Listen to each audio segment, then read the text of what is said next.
Graças a Deus por esta igreja e por sua palavra, onde podemos estudar e meditar. Colossenses 3, ainda no versículo 16, para fechar o nosso comentário. A palavra de Cristo habite em vós abundantemente, em toda a sabedoria, ensinando-vos e admoestando-vos uns aos outros, com salmos, hinos e cânticos espirituais, cantando ao Senhor com graça em vosso coração. A pergunta que cabe aqui é como identificar um cristão cheio da palavra de Cristo no seu coração, como identificar um cristão cheio do Espírito Santo, como podemos saber se estamos de fato nos enchendo e nos alimentando com a palavra de Cristo.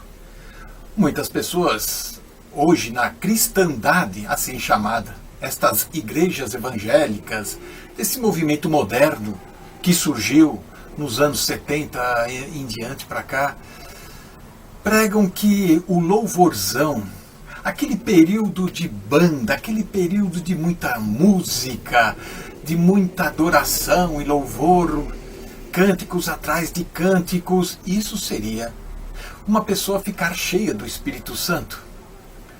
Mas existe uma grande diferença entre essas pessoas que têm o culto moderno com a simplicidade que há em Cristo, conforme revelado em sua palavra.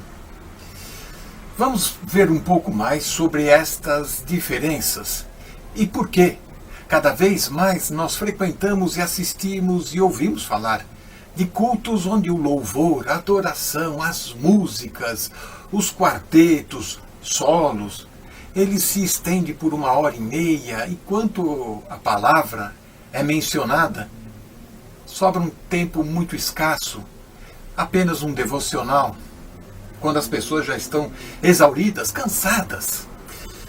À medida que o cristão ele cresce na palavra de Cristo, ele também vai ter o desejo de expressar esse crescimento com louvor, com adoração. Aqui Paulo está apresentando o ensino, a admoestação uns aos outros dentro do corpo de Cristo. E o texto todo fala do novo homem, este sim revestido de mansidão, de humildade, para ensinar, para exortar, para admoestar, aconselhar. E agora ele fecha o verso 16 dizendo que tudo tem que ser feito com gratidão, tem que ser feito com louvor a Deus, com gratidão. Quantas vezes nós esquecemos desse detalhe tão importante? Vamos ao Senhor, vamos até a igreja, sempre preocupados em pedir, em aprender ou saciar a nossa curiosidade, e esquecemos de agradecer, de louvar e adorar tudo que Deus fez através de Cristo Jesus lá na cruz do Calvário, oferecendo o perdão, a reconciliação, a sua misericórdia que se renova a cada manhã, a sua bendita graça abundante em nossas vidas. Precisamos estar com o coração agradecidos. E não vai ser cantando corinhos, músicas populares, que vai nos fazer crescer, muito pelo contrário. Estas canções ou sonetos populares são pobres espiritualmente e nós não vamos crescer e vamos ficar privados de um desenvolvimento espiritual. Ensinar e cantar.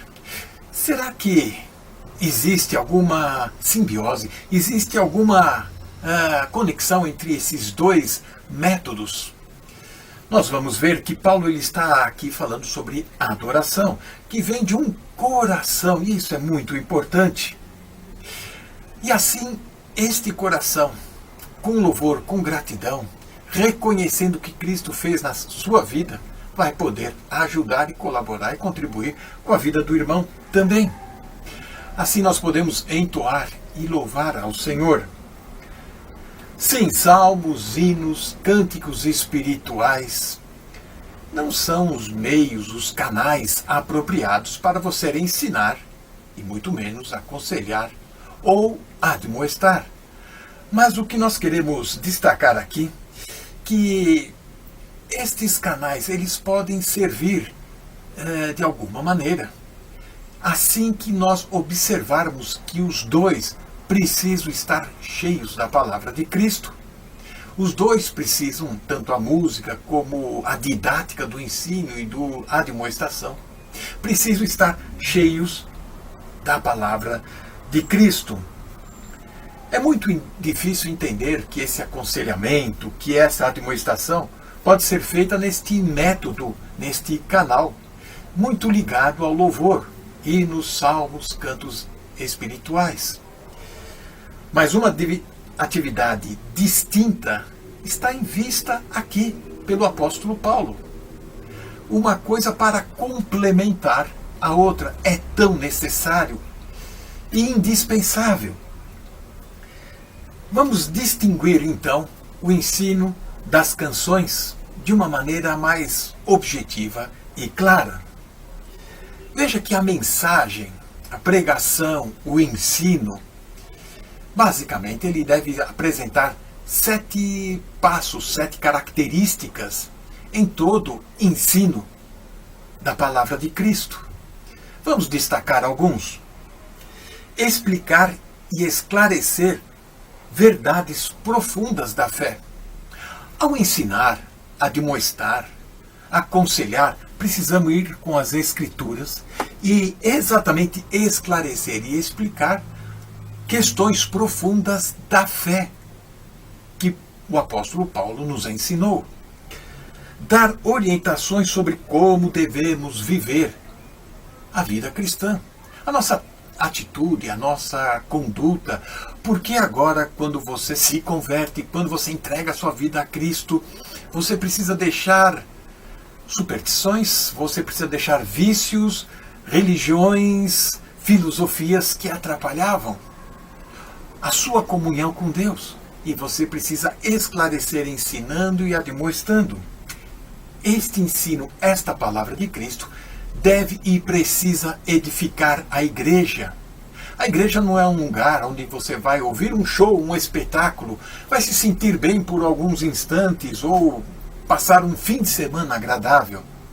Mas você precisa crescer espiritualmente e é função da igreja também, uns aos outros, promover a edificação, levar as pessoas à fé, principalmente levar as pessoas a ter uma fé madura, enraizada na palavra de Deus, fortalecendo então, consolando, animando em questões difíceis, em dúvidas, em perguntas, sejam elas quais forem, são honestas, precisam ser feitas. E nós temos que ter a explicação, nós temos que ter o ensino da palavra de Deus, respondendo e atendendo a todos da igreja, a todos os irmãos, a palavra de Cristo. E por fim, tirar toda pessoa da sua inércia. O ser humano, o homem, ele tem a tendência de ser preguiçoso, acomodado, ficar na inércia, se sentir já satisfeito. Bom, acho que cheguei até aqui, tá bom.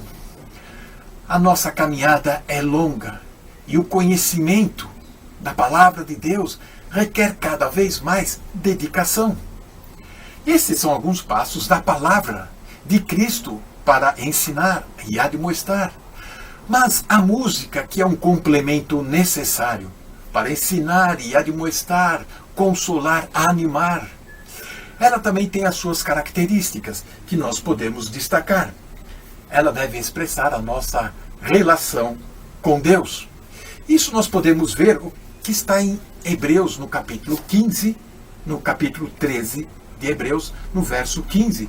Nós encontramos, portanto, ofereçamos sempre por ele a Deus sacrifício de louvor, isto é, o fruto dos lábios que confessam o seu nome. Então, e não vos esqueçais dos benefícios e comunicação, porque tais sacrifícios Deus se agrada. E isso é muito importante. A nossa música tem que ter esse conteúdo, esse tutano, tem que ter esta sã doutrina que agrada ao Senhor, lábios que confessam o nosso relacionamento com Deus. Deve caracterizar a nossa comunhão com os irmãos, a nossa felicidade, a nossa alegria de estarmos juntos com aqueles que também creem, com aqueles que professam a mesma fé, a mesma doutrina. E assim podemos andar juntos, concordando uns com os outros. E contribuir. A música contribui para ser um veículo de comunicação da palavra de salvação, da obra de Cristo. A música faz isto, ajuda, ela abre portas para você ensinar, para você admoestar. O versículo 16 termina com o movimento de ação de graça. Muitas versões vão traduzir este com graça como se fosse graciosamente, aceitavelmente ou com gratidão. Porém, chamo a atenção aqui que no original existe um artigo definido em ti caris, com graça. Isso indica que é a graça de Deus que está em vista aqui. E todo este ambiente proporcionado e promovido na Igreja Corpo de Cristo tem que estar baseado com graça. Cântico se expressa num ambiente de graça. Agora, comparando o texto de Efésios, capítulo 5, do verso 18 até o capítulo 6, verso 9, com esse texto que nós acabamos de ler, de Colossenses 3,16, nós vamos descobrir como identificar, portanto, um cristão cheio da palavra de Cristo ou cheio da plenitude do Espírito Santo. Veja que ele é alegre nestas passagens, ele é grato e ele é colaborador, ele é cooperador, ele é submisso. Na igreja, na família, no trabalho, aonde ele estiver, ele vai ser luz. Ele vai ser este testemunho, esta carta viva de Cristo. Aqueles outros que vão poder entender e compreender a razão da nossa fé. O nosso objetivo principal é adorar o Senhor em espírito e em verdade. E para fazer isso, nós precisamos ter a palavra de Deus, a Bíblia, para regular a nossa adoração e o nosso culto. É através das Escrituras que podemos ter um equilíbrio exato, pois a função do Espírito Santo não é como muitos pregam aí, fazer com que a pessoa entre num êxtase ou entre num patamar espiritual exclusivo e assim ele possa ter revelações, sonhos e visões. A função do Espírito Santo é promover a obra de Cristo, é glorificar ao Senhor Jesus e é exaltá-lo cada vez mais, mostrando ao homem quanto nós somos dependentes e precisamos da graça do Senhor em nossas vidas. Portanto, nosso culto não pode ser antropocêntrico, centralizado no homem, nas vaidades, nas carnalidades daqueles que tocam e daqueles que cantam e principalmente daqueles que vão lá aplaudir. O nosso culto tem que ser cristocêntrico e que o Senhor nos abençoe. Amém.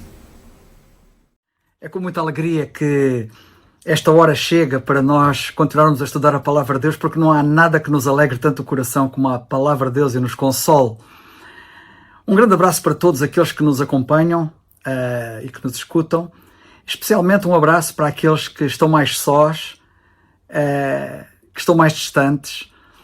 Vocês estão no nosso coração permanentemente e nas nossas orações, e também pedimos-vos que vocês orem por todos e também por nós, porque também precisamos das vossas orações.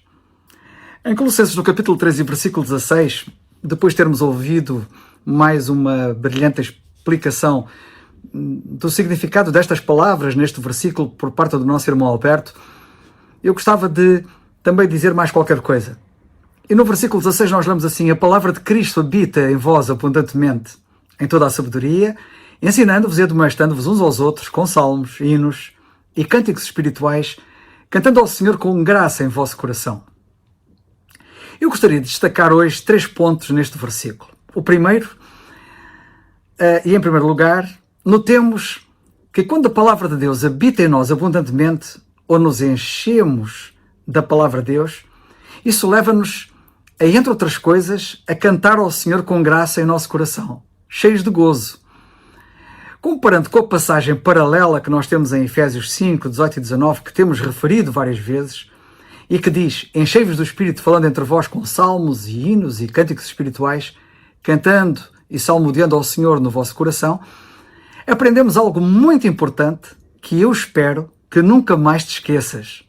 E o que é que descobrimos e aprendemos nestes dois textos paralelos de tão importante? Bem, eu gostava que nós víssemos aqui duas coisas. A primeira é que o enchermos da palavra de Deus produz os mesmos efeitos que o enchermos do Espírito. Se Efésios nos fala de nos enchermos do Espírito, Colossenses fala-nos de nos enchermos da palavra, e o efeito, num caso e no outro, é o mesmo, como nós vemos. Notemos bem o que diz o texto. Em Colossenses lemos: a palavra de Cristo habita em vós abundantemente, em toda a sabedoria, ensinando-vos e admoestando-vos uns aos outros, com salmos e hinos e cânticos espirituais, cantando ao Senhor com graça em vosso coração. E Efésios 5, 18 e 19 diz: enchei-vos do Espírito, falando entre vós com salmos e hinos e cânticos espirituais, cantando e salmodiando ao Senhor no vosso coração. Sim, nós vemos claramente que o efeito de nos enchermos da palavra e de nos enchermos do Espírito é exatamente o mesmo. Mas descobrimos e aprendemos uma segunda coisa. E a segunda coisa que nós descobrimos e aprendemos é que enchermos-nos do Espírito significa enchermos-nos da palavra de Deus. E isto é muito importante saber isto, porque quando perguntam como é que um crente se enche do Espírito, está aqui a resposta. Nunca mais te vais esquecer como é que um crente se enche do Espírito. Queres encher-te do Espírito? Eis o que deves fazer. Fazer com que a palavra de Cristo habite em ti abundantemente. Portanto, enche-te da palavra de Deus e encher-te-ás do Espírito Santo. Nota bem que é ser cheio do Espírito e, portanto, da sua palavra que nos leva ao verdadeiro gozo, gratidão e submissão. Que Deus nos ajude.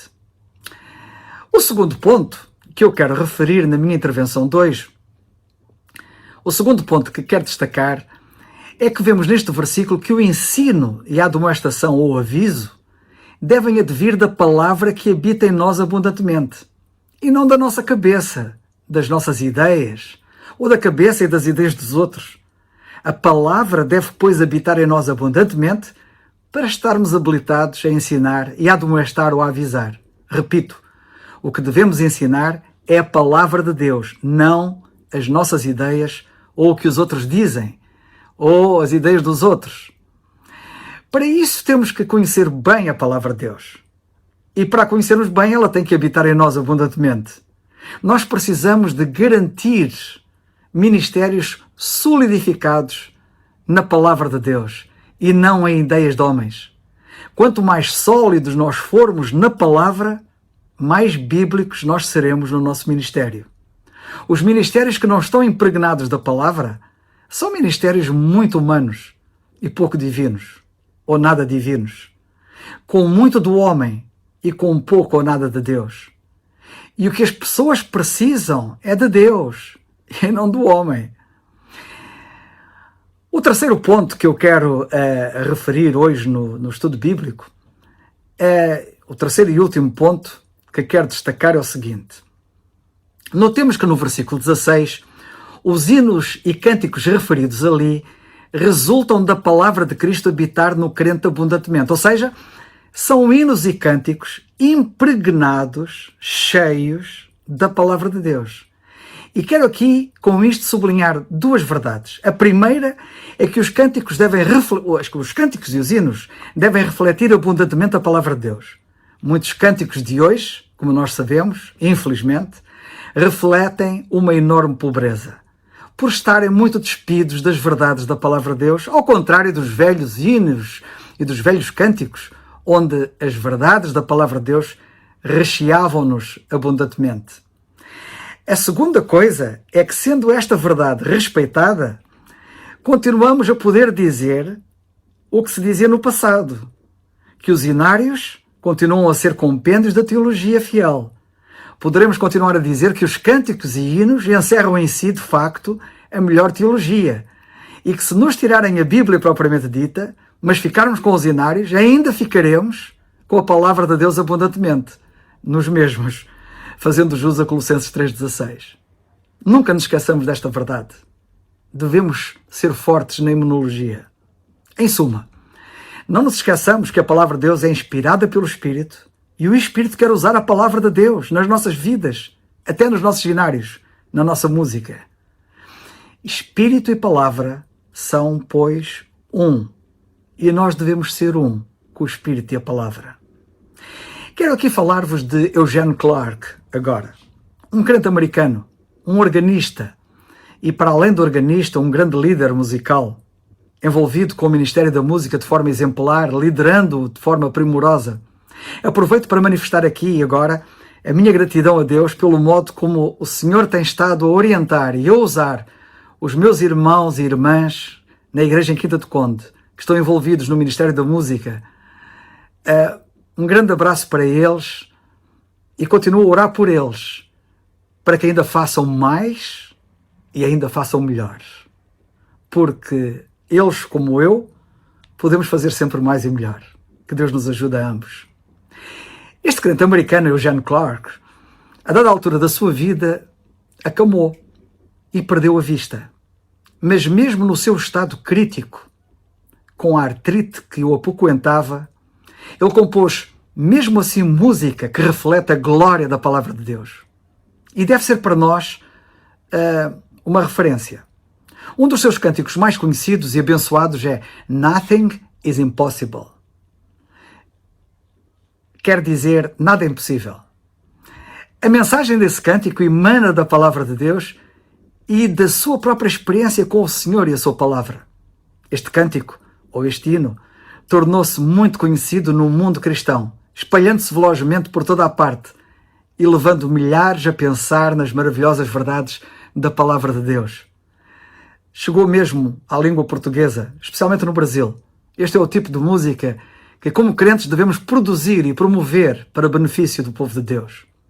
Apresento a seguir uma versão deste hino em inglês, em vídeo, cuja letra, em inglês, como quando virem no vídeo, é ilustrada com imagens que representam o poder de Deus de várias formas nas Escrituras. Na travessia do Mar Vermelho, na derrota do gigante Golias, no derrubo dos muros de Jericó, na resposta miraculosa de Deus a Elias no Monte Carmelo, na preservação de Sadraque, Mesaque e Abdenego na fornalha ardente, na preservação de Daniel na cova dos leões, nos vários e diversos milagres operados pelo Senhor Jesus Cristo no seu ministério terreno, incluindo o da ressurreição, lembrando-nos que para Deus, de facto, nada é impossível, como diz a música.